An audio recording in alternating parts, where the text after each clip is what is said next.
인사검증 실패해서 계속 문제를 일으킨 분 아닙니까? 장관 후보로 거명된다는 것 자체가 정말 어불성설입니다.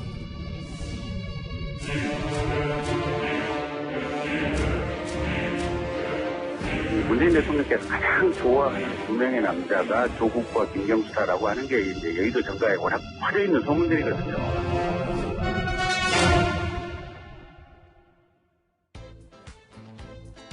지금 정치권은 조국 민정수석의 법무부 장관 기용설이 뜨거운 감자로 떠올랐죠. 이런 가운데 오늘 한 매체가 조국 민정수석이 처음으로 거취를 밝혔다라고 밝히면서 또 관심이 쏠렸습니다.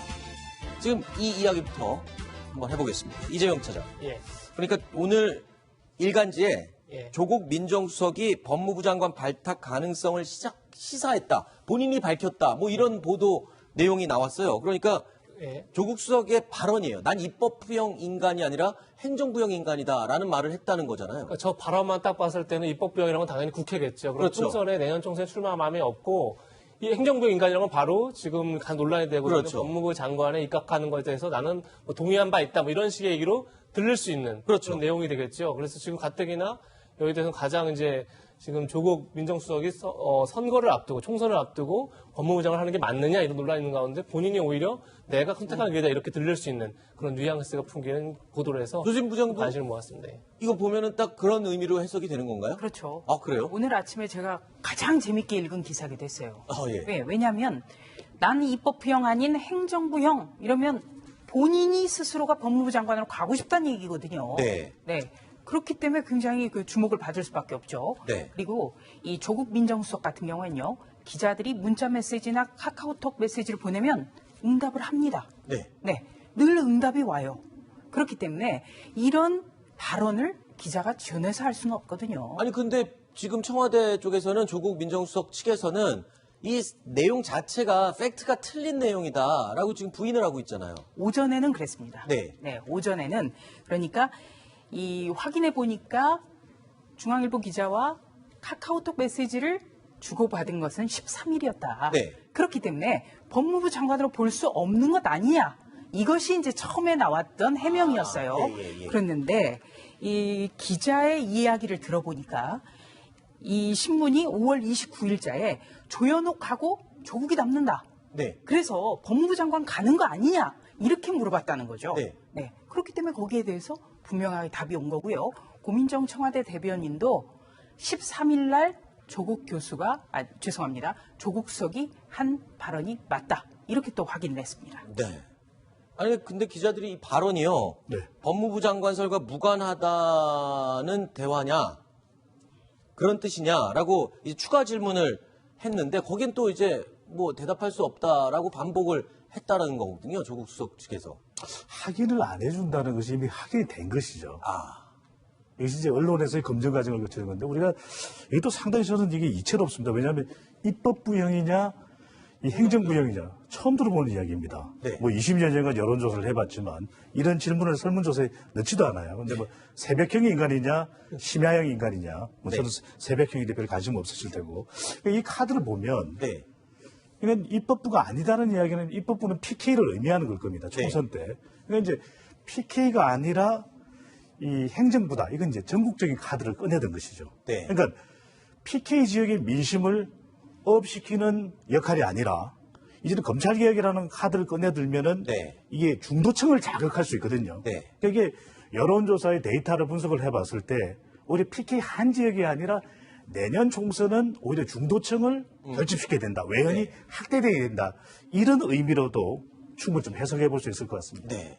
정치권 일각에서는 청와대와 조국 수석이 이처럼 말을 아끼는 것을 두고요. 여론을 살펴보는 것이 아니냐는 주장도 나왔습니다.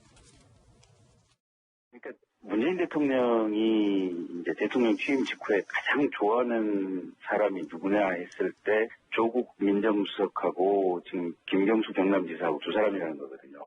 대통령께서는 분명히 아마 이 법무부 장관 지명 의사가 강하게 있는 것 같고 다만 조금 좀 여론의 향방을 조금 미세하게 보고 있달까 뭐 그런 상황 아닌가 싶습니다. 그동안 조국 수석이 여러 차례 학교로 돌아가겠다라고 입장을 밝혀왔었거든요. 그런데 총선설, 또 입각설 뭐 이런 얘기가 나오면서 조국 수석도 이 입장을 밝히는 게 내용이 조금씩 뉘앙스가 달라지는 것 같아요. 네. 그러니까 그만큼 상황이 지금 변하고 있다는 그렇죠. 거죠. 이 조국 민정수석 같은 경우에는 2017년 5월에 대선 끝나자마자 문재인 대통령과 함께 청와대 생활을 시작을 했거든요. 그렇죠. 그래서 그 뒤부터는 계속해서 청와대에서 물러나면 학교로 돌아가겠다. 그러니까 서울대 로스쿨 교수직을 휴직 중이에요, 지금. 네. 그러니까 만 2년이 넘은 상황이죠. 그런데 총선이 다가오고 지난달 초부터는 여당에서 총선 차출론, 특히 부산 경남에서 직접 출마해서 돌풍을 일으켜야 된다. 이런 목소리가 공개적으로 나오기 시작하면서 입장이 조금 바뀌었습니다. 네. 그래서 총선에서 최소 여당 공동선대위원장은 해야 할 것 같다. 그러니까 본인이 직접 출마하는 대신에 네. 공동선거대책위원장으로서 총선에는 일정한 역할을 해야 되지 않겠느냐. 네. 이 이야기를 사석에서 했다는 겁니다. 네. 그리고 입각설 후에 지금 청와대의 모든 참모진도 그렇고 조국 교수도 그렇고 단 한 번도 사실 무근이다. 이렇게 하고 있잖아요. 부인을 안 하는 걸 보면 그러면 아까 하는 지금 배종찬 소장님이 말씀하신 것처럼 확인해 줄 수 없다라는 게 이미 확인된 거고 부인을 안 하는 걸 보면 뜻이 있다라는 걸로 봐야 되는 거잖아요. 뭐 시간 얼마 안 있으면 다 확인될 일 아니겠습니까? 그리고 흥미로운 건요. 네. 그제 저녁에 일제히 많은 매체가 단독, 그러니까 우리만 알고 있다라는 단독이라는 단어를 박아서 네. 법무부 장관 기용서를 이 얘기를 했습니다. 그렇죠. 앞다투어 그렇다면- 언론들이 서로 보도했죠. 네, 예. 그게 굉장히 재밌는 거예요. 네. 저는 이제 청와대 출입 기자를 해봤습니다. 그렇다면 그 가능성은요. 어떻게 보면 각사의 마크맨들이 하나씩 지정이 돼서 네. 이 이야기를 서로 같은 시점에 전한 겁니다. 그게 굉장히 재밌는 개별적으로. 분위기거든요. 예, 그러니까 이거는 부인은 절대 하지 않고 네. 지금 청와대 같은 경우는 사실 무근이다라든가 왜곡 보도라든가 그런 말이 없어요 지금. 그런 이야기에 대해서 굉장히 많이 해왔는데 이번 건에 대해서는 그런 이야기가 단 한마디도 없다는 거죠. 그렇죠. 그게 굉장히 재밌는 포인트입니다. 근데 이 지금 입각설, 법무부 장관 입각설이 나오면서 서울대학교 커뮤니티에 굉장히 부정적인 글들이 올라온다고 하거든요. 뭐 어떤 내용이라는 거예요? 그리고 폴리페사로 그러잖아요. 폴리페서. 예. 교수님이 입각을 하거나 정치를 하다가 선거로 떨어지거나 네. 이제 자리에서 물러나면 다시 교수로 돌아오는 거. 네. 그 이제 폴리페사라고 하는데 자 2008년 인터뷰입니다. 불과 10년 전이죠. 저 때는 본인이 10년 후에 민정수석 할지 몰랐을까요? 뭐라고 그랬냐면 몰랐겠죠. 폴리페선이 이제 끊을 때가 됐다. 아, 끊을 때가 됐다. 그리고 그때는 맞고 지금은 틀린지 네. 모르겠으나 그러니까 지금 서울대학교 게시판에 학생들이 아니 너무 학교를 오래 비운다. 교수님 그만두시는 게 낫고 아예 정치하시는 게 낫지 않냐. 물론 저게 모든 학생들의 생각은 아니겠습니다. 저런 생각이 나오는 거고. 당시 이제 저 경향신문 인터뷰에서 폴립에서 끊을 때가 됐다고 뭐라고 그러면서 뭐라고 하냐면 교수 한 사람이 비면 그 사람 때문에 4명의 교수가 고생을 한다. 아. 그 메꿔야 되니까. 그런 얘기를 했거든요. 근데 이제 10년 후에 이제 민정수석 하셨어요. 하시고 계세요. 그리고 이제 법무부 장관 하든지 뭐 총선을 출마하든지 하실 것 같은데 글쎄요. 어떤 선택을 할까요, 본인은? 네. 그러니까 지금 서울대학교의 인터넷 게시판을 들어가 보면요. 네. 바로 이 2008년도에 경향신문 인터뷰 내용이 함께 걸리면서 네. 그 당시에 조국 교수가 썼던 네. 조국 교수가 인터뷰했던 내용의 논리대로라면 이분이 휴직이 길어지면서 피해를 보는 교수는 많아지고 있다. 이런 겁니다. 그게 이게 왜 이런 현상이 발생을 하냐면 네. 이 조국 민정수석이 이제는 이 발언이 잦아들었어요. 그런 이유가 보면 누군가에게 인사 하마평에 오르면 후보자 몸조심 모드로 이렇게 접어들게 됩니다. 네네. 네. 근데 조국 민정수석 경우에는 지금 3가지 산을 넘어야 돼요. 북악산. 네. 이건 검찰 개혁입니다. 네. 청와대에 몸담고 있으면서 민정수석이랑 그다음에 부산 지역구에 출마하는 거죠. 네. 마지막이 관악산입니다. 근데 올 초에 나왔던 대선 후보 여론조사에 포함이 됐다가 이제 사라졌는데 그때의 이 직업별로 분석을 해보면 학생층에 압도적이지가 않아요. 그 이유는 학생들은 대체로 지금 일자리 또 경제 이런 쪽에 초점을 맞추고 있는데 이 서울대 교수 휴직 상태인 이 조민정 수석은 주로 검찰개혁 쪽에 그렇죠. 초점을 맞추고 있거든요. 자, 그렇게 되면은 이 북악산을 넘기가 관악산을 넘기가 쉽지 않아지는 상태가 되는 거죠. 왜냐면 이 증세 없는 안구복지라 해서 기존의 이 조국 민정수석의 지지 기반이 주로 학생, 네. 여성 쪽이었는데 이렇게 이제 이 법무장관 하마평에 오르게 되면 지지층이 급선회됩니다. 아, 그런 40 일로 지지층이 바뀌기도 합니까? 바뀔 수 있어요. 아, 왜냐하면 그래요? 40대 화이트 칼라가 지금 계획에 목말라 하거든요. 네. 이렇게 되면 과거에 했던 이야기랑 불이를 취하게 되는 현상이 발생하게 됩니다. 그렇죠. 네. 지지층이 그렇게 이동을 하는 수도 있군요. 정치권에서도 조국 민정수석의 법무부 장관 입각설에 공정성 문제가 생길 수 있다면서 강하게 반발하고 나섰습니다. 잘 알다시피 인사검증 실패해서 계속 문제를 일으킨 분 아닙니까? 그런 분이 중요한 부처의 장관 후보로 거명된다는 것 자체가 정말 어불성설입니다. 만약 그렇게 추진한다고 하면 정부의 오만과 독선을 드러내는 일이 다름이 아니라고 생각합니다. 조국 민정수석 역시 문재인 정부 초대 민정수석으로서 사법개혁을 일선에서 참 지휘를 하다시피 했던 분이고 의지가 강한 분이기 때문에 사법개혁의 적임자이긴 틀림없습니다. 김태호 변호사님. 네. 이 야당 입장에서는 조국 수석이 총선 나오는 게 더 나을까요? 법무부 장관으로 입각하는 게 나을까요? 야당 입장에서는. 야당 입장에서는 차라리 총선이 낫겠죠. 그래요? 왜냐하면 법무부 장관은 야당에서 아무리 반대한다고 해도 낙마시킬 수가 없잖아요. 그렇죠. 대통령이 임명을 하게 되면. 그리고 야당 입장에서는 어제 나경원 원내대표 석궁 열차라는 표현을 썼듯이 네. 야당 입장에서 보면 윤석열 총장인데 그 위에 조국 장관까지 있는 거는 달가운 그 라인업은 아니거든요. 네. 그렇지만 총선 같은 경우에는 뭐 조국 수석이 나온다고 예를 들어 부산의 지형이 갑자기 뭐 민주당 쪽으로 좋아지고 안 나온다고 자유한국당으로 좋아지고 이런 건 아니거든요. 네. 근데 총선이 만약에 조국 수석이 나오면 거기다가 자유한국당은 또 집중적으로 화력을 투입해가지고 떨어뜨리면 되는 거니까. 그러니까 오히려 총선에서 붙는 게 차라리 야당 입장에서 낫지 않겠어요, 조국 네. 수석? 예, 저는 유불리를 따지기 전에 2017년 7월에 권재진 민정수석이 법무부 장관으로 기용이 돼서 네. 인사청문회를 받습니다. 이 인사청문회에서 당시 민주통합당의 박지원, 이춘석 의원이 맹공을 해요. 뭐라고 했냐면 이 총선에 있어서의 어떤 엄중한 관리, 선거 중립 의무 이런 거를 관장하는 장관이 법무부 장관인데 이게 가능하냐는 거예요. 그런데 지금 시점이 바로 총선 한 해 전에 7월이에요. 똑같습니다. 네. 그렇다면 그때 논리로 본다면 공격했던 민주당 의원들이 지금 가만히 있어야 될까요? 당시에는 여당이었던 한나라당 소장파들이 반기를 들었어요. 절대 안 된다.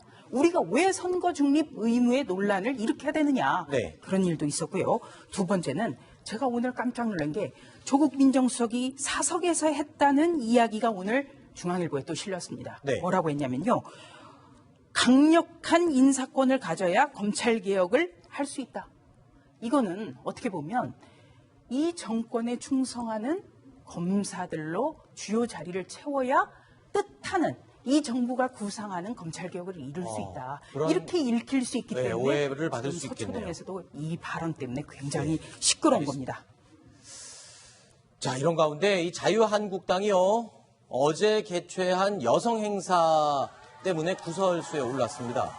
자, 어제 있었던 자유한국당 공식 행사는 내년 총선을 겨냥해서 여성 당원들 간의 결속력을 다지는 그런 행사인데요. 여성의 정치 참여 확대를 모색하기 위한 자리였다라고 합니다. 그런데 어쩌나 이 일부 여성 당원들의 퍼포먼스가 논란이 된 겁니다.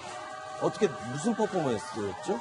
예, 지금 화면 보시는 그대로 지금 2부에서 시도별 장기자랑을 했습니다. 거기서 경남도당 소속 여성 당원들이 총선 승리를 위해서 퍼포먼스를 하자 이렇게 이제 얘기를 했겠죠. 노래를 막 하고 나서 마지막에 엉덩이 춤추며 갑자기 바지를 벗었는데 그 안에 속바지에 오면 한국당 승리라고 써여 있는 글씨를 하고 이제 엉덩이를 흔들고 있는 거죠. 그래서 일각에서는 어쨌든 저런 모습을 여성 당원 스스로 했다는 것 자체가 어떤 성인지 감수성이 떨어지는 거 아니냐 네. 그런 이제 지적이 나오고 있는 겁니다. 더욱이 자리에는요, 황교안 대표와 나경원 원내대표 등 자유한국당 지도부들도 함께 있었습니다. 해당 공연을 본 직후에 이 황교안 대표의 발언도 지금 문제가 되고 있습니다. 오늘 출전 선수단 중에 위에서 5팀은 앞으로 우리 행사했을 때마다 와서 공연해 주시기 바랍니다. 오늘 한 거 잊어버리지 말고 좀 더 연습을 계속해가지고 정말 멋진 자유한국당 공연단 만들어주시기 바랍니다, 여러분.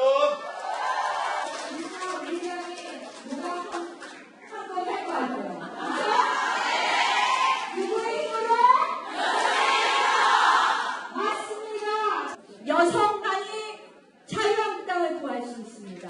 여성만이 대한민국을 구할 수 있습니다. 여러분 할 수 있죠?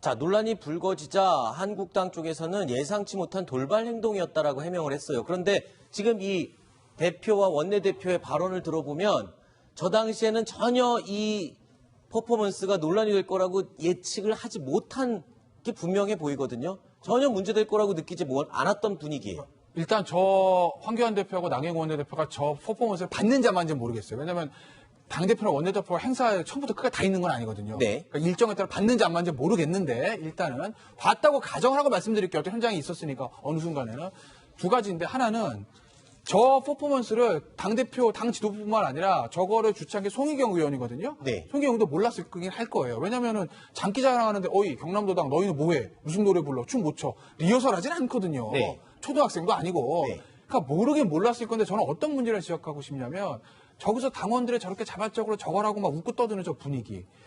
당이 내년 총선을 너무나 쉽게 보고 있는 건 아닐까?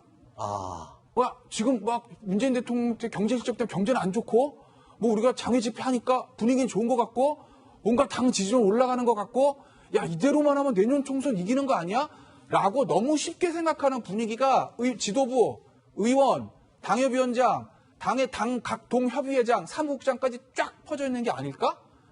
그런 생각 하나 들고 그래서 저렇게 저런 퍼포먼스를 하면도 별 문제가 없을 거야라고 생각하는 게 아닐까? 네. 라는 게 하나 있고 두 번째는 나경원 원내대표하고 황교안 대표한테 굉장히 제가 지금 아쉬운 건 네.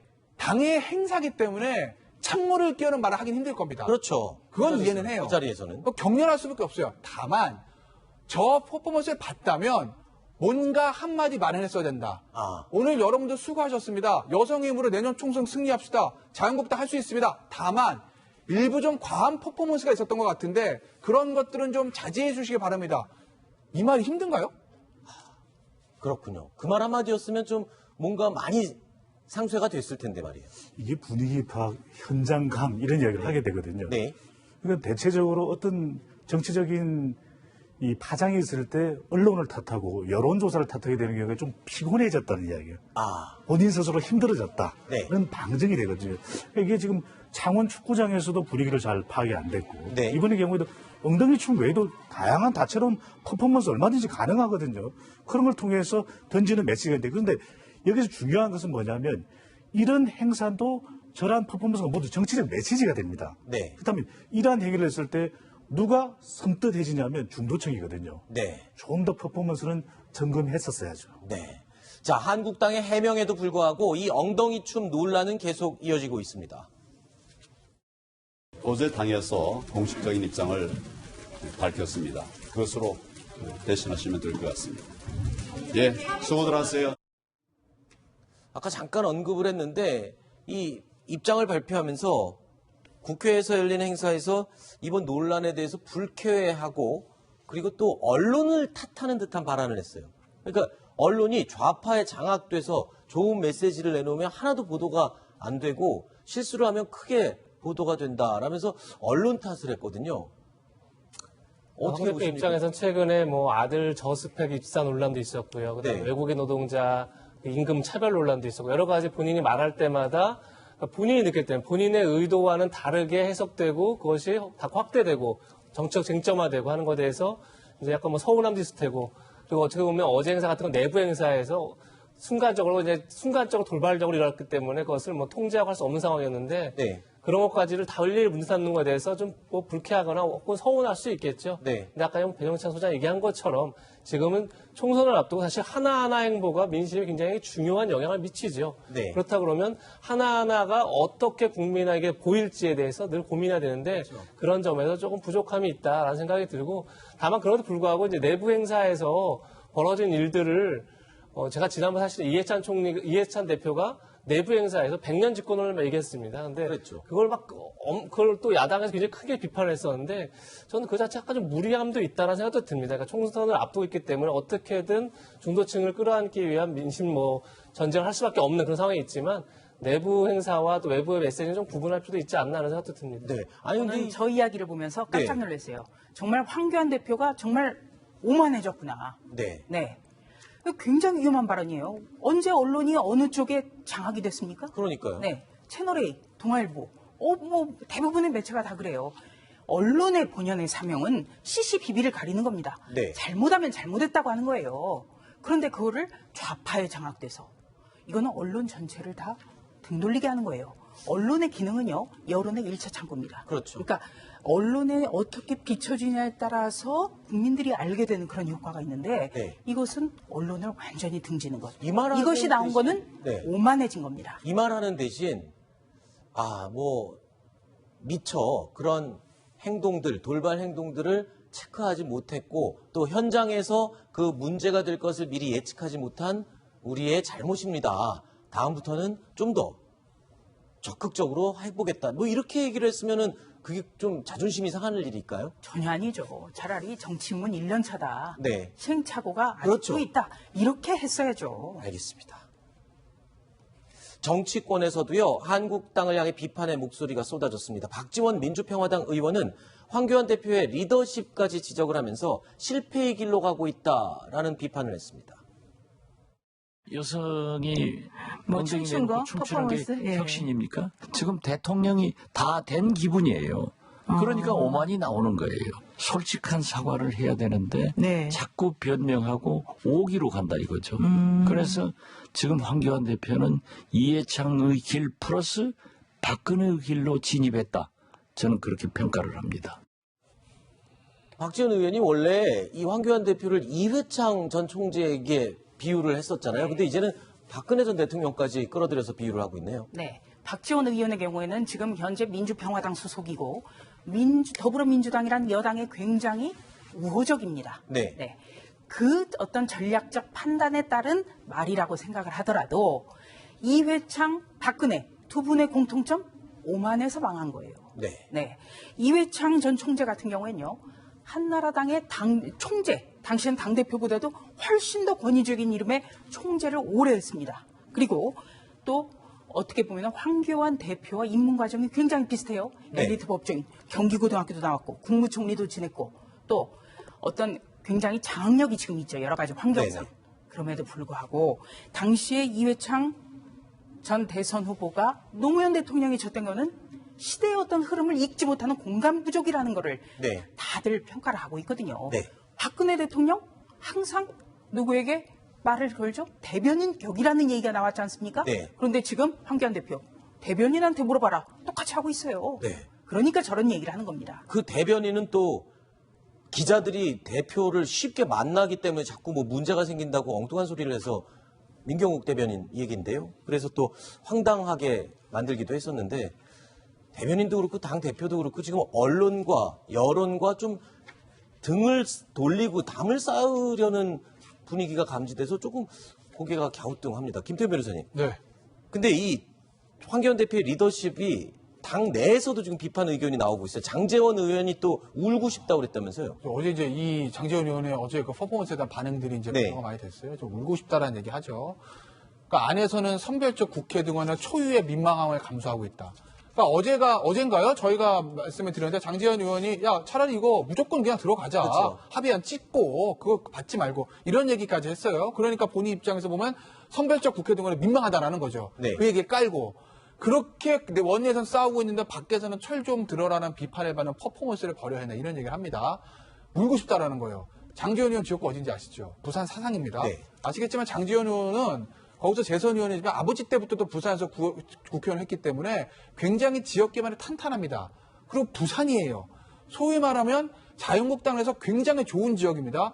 그 좋은 지역에서 표박가리를 하고 있는 현역 의원도 지금 이 상황을 보고 울고 싶다고 얘기를 합니다. 네. 그러면 수도권 출마를 준비하고 있는 원외 당협위원장들은 어제 저 퍼포먼스와 최근에 저 황교안 대표의 어떤 실언들을 보면서 무슨 생각을 할까요? 네. 그걸 당 지도부가 알아야 한다. 그래서 제가 지금 당이 지도부부터 현역 의원들까지 내년 총선을 너무 쉽게 생각하는 것 아니냐라는 말씀을 아까 드린 겁니다. 요즘 지지율 어때요? 자유한국당 뭐 떨어진다는 소리도 있는데 점점. 영향을 그런데 반영이 되는 건가요 지금? 반영이 된 걸로 분석됩니다. 그래요? 예. 가장 최근 지지율을 보면은 20%대로 내려갔습니다. 물론 29%, 20% 네. 후반대인데 29.2%로 내려갔고요. 좁혀졌던 더불어민주당의 격차가 좀 더 벌어졌죠. 네. 42.1%. 여기서 우리가 주목해야 될 부분은 엉덩이 흔들. 네. 지지율이 자유한국당 흔들했습니다. 아. 네. 이 중요한 것이 이 PK 민심이 중요할 수밖에 없는데 결집해 가는 국면이었거든요. 근데 이런 모습 보이면 부산, 울산, 경남에서 뭐하노 이런 이야기가 나올 수밖에 없는 네. 것이고 충청 민심은 상당히 유동적이었는데 흔들렸습니다. 근데 지금 장제원 의원도 그렇고 짧게 하겠습니다. 네. 조경태 의원도 등원하자고 그러는데도 지금 이런 현상이 나타나고 있거든요. 그다음에 이 국회 등원을 거부하는 상황인데 명분이 없어지죠. 마지막은 리더십입니다. 이게 황교안 대표는 총선형이 아니고 대선 후보잖아요. 네. 근데 그렇다면 좀 더 이런 부분에서 정교하게 대응할 필요가 있었던 걸로 보입니다. 네.